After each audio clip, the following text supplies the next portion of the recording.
Custo de vida, emprego e desemprego, cesta básica, tarifas públicas, salário mínimo. Agora, na Brasil Atual, a análise do DIEESE. Vamos conversar agora com o diretor técnico do DIEESE, Fausto Augusto Júnior. Bom dia, Fausto. Bom dia, Glauco. Bom dia a todos. Fausto, ontem a gente teve o governador de São Paulo, João Dória, anunciando um plano de abertura gradual de comércio e serviços em 11 de maio. A gente sabe, inclusive, que tem aí algumas entidades classistas que pedem que o comércio seja e tenha suas regras flexibilizadas para abrir já aí no Dia das Mães, né? Justamente para tentar aproveitar isso e recuperar um pouco das suas vendas.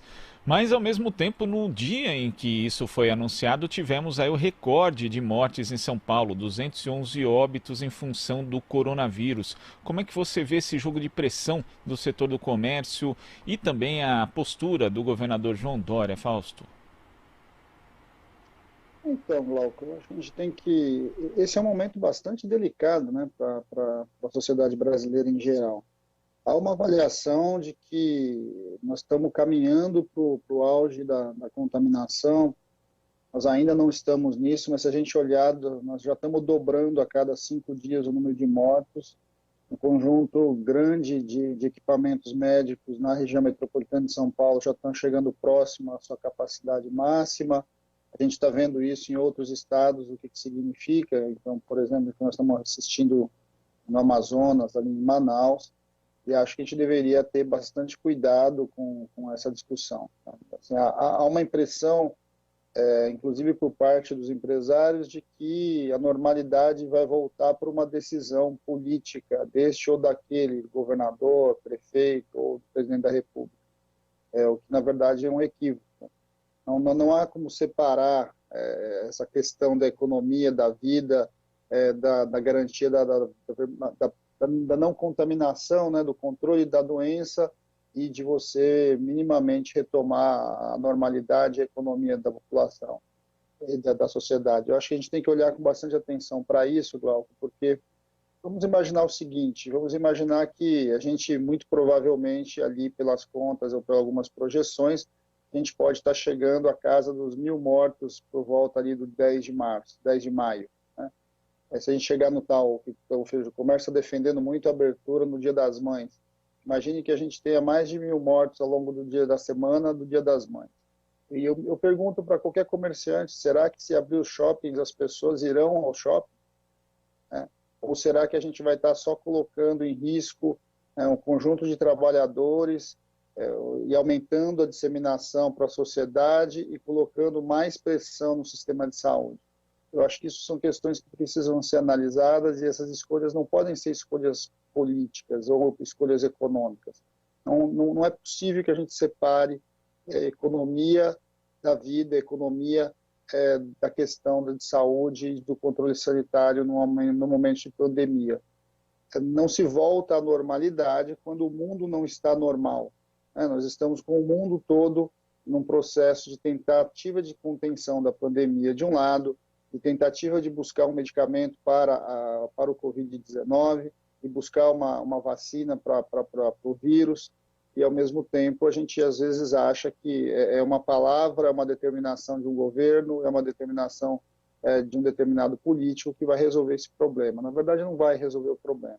Essa é uma discussão que a gente precisa mobilizar a sociedade precisa ter tranquilidade, a gente precisa caminhar para um movimento de hibernação, a sociedade precisa compreender, seja empresários, governos e sociedade em geral, de que nós precisamos baixar o nível de mortalidade, esperar essa onda passar, e aí, a partir disso, a gente vai construindo uma outra organização, uma forma que pode nos levar a uma boa saída dessa crise. Não é simples esse movimento, a gente sabe que as pessoas, as empresas, os pequenos comércios são todos pressionados pela realidade, mas a gente achar que pode simplesmente lidar com uma quantidade muito grande de mortes que essas decisões podem ser tomadas é um tanto quanto prematuro, é um tanto até quanto ingênuo, porque não é assim que funciona a economia. Economia e sociedade são duas coisas que andam juntas, As decisões das pessoas são tomadas de acordo com o que elas estão vivendo no seu cotidiano. Eu pergunto, tem uma defesa muito grande, por exemplo, de abrir as concessionárias. Vamos abrir as concessionárias porque o risco de compra de um carro é muito menor, o fluxo de pessoas é menor. E eu pergunto, mas será que a população em geral, quem tem ali uma poupança guardada, vai sair de casa para trocar o seu carro? Essa é uma pergunta que a gente tem que se fazer também. Será que eu vou entrar num financiamento, uma vez que eu não sei nem se eu vou ter emprego daqui 3, 4 meses? Ou seja, a decisão, por exemplo, da tomada de compra de um bem como um carro, não é uma decisão que você faz simplesmente de um dia para a noite porque o governador ou o presidente da República disse que tudo voltou ao normal. Não é assim que funciona. As pessoas estão olhando, né?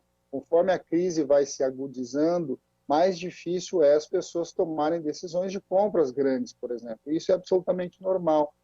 Isso de um lado. Do lado empresarial é a mesma coisa. O empresário vai investir, vai ampliar o seu negócio. Ao contrário, o momento agora é o momento de sobrevivência, é o momento que a gente tem que ficar na maior tranquilidade. A volta à normalidade não é o contrário. A volta à normalidade vai ser quando o número de mortes começar a cair, o número de contaminação começar a cair, e aí você passa a ter uma segurança maior para que a gente possa transitar ao longo da cidade e tentando caminhar para uma outra realidade que vai sendo construída após a pandemia, Glauco.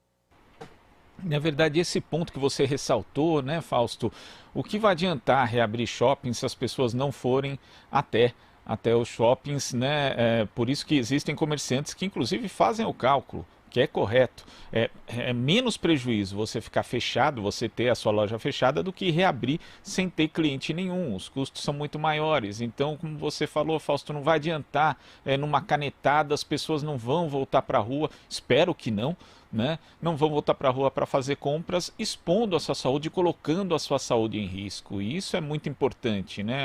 Infelizmente, os comerciantes têm que ter paciência e o Estado tem que prover, aí, né? Dar recursos, garantir a segurança, em especial dos pequenos e médios comerciantes, né, Fausto? Eu acho que esse é o grande desafio e essa deveria ser a luta, inclusive, desses empresários, né? Em geral. Ou seja, nós precisamos, primeiro, proteger o conjunto de trabalhadores e proteger a sociedade. Como é que a gente vai... Quais são as medidas de proteção para que menos pessoas, menos trabalhadores sejam contaminados? Acho que essa é a essência de tudo, né? E quanto menos pessoas venham a óbito, é o ideal que a gente está buscando. Esse é o primeiro movimento.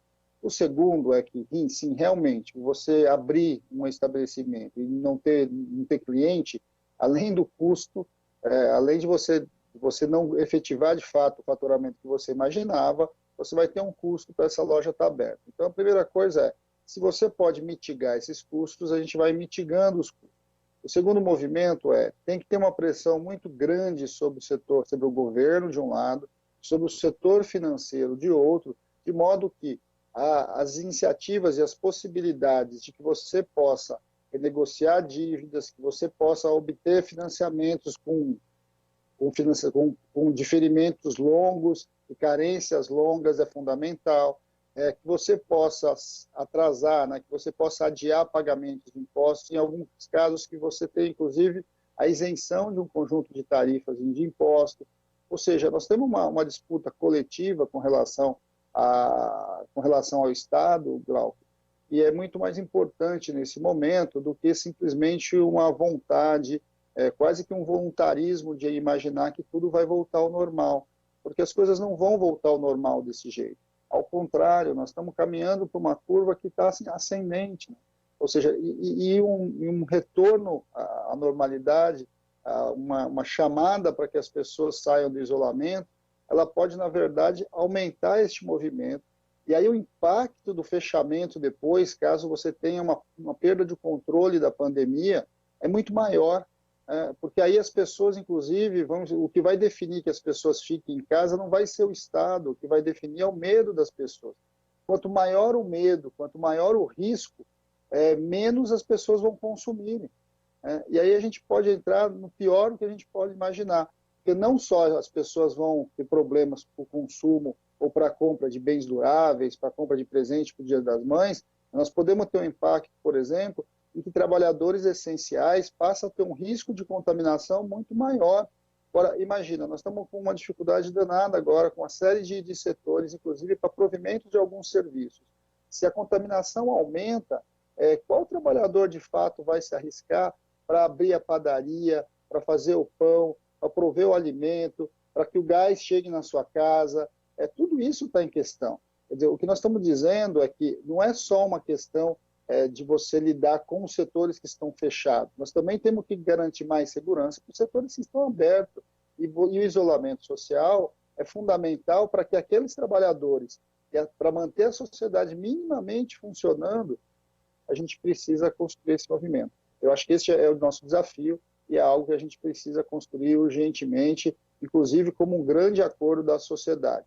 Eu acredito, muito sinceramente, que o Estado de São Paulo tem trabalhado de maneira muito, muito responsável com relação a essa crise, e a gente gostaria, inclusive, que continuasse assim.